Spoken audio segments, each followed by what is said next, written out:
伫屏东邦寮的一间公庙，16办示警活动。若是沿路夜金纸放炮啊，活动还阁到半暝要12点。若是影响居民休困，还阁有大量的粪扫。庙的职工、机电工透早是赶紧去清理。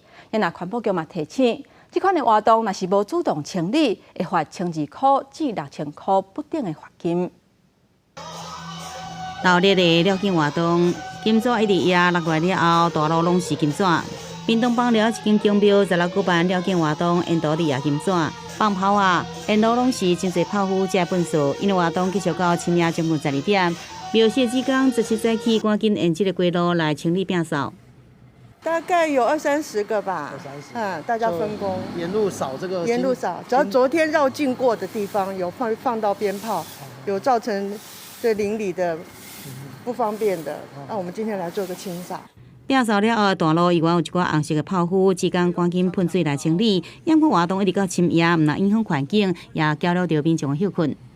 会啊，11、2点都嘛睡觉了，乡下大家都比较早啊。对。槟榔汁还有那个便当盒之类的，还有鞭炮那些这样。嘿，对。由庙西方面赶紧来摒扫，民众对噪音虽然感觉无奈，不过也肯定庙西愿意清理。环保局早起也派人到现场勘查清理的状况。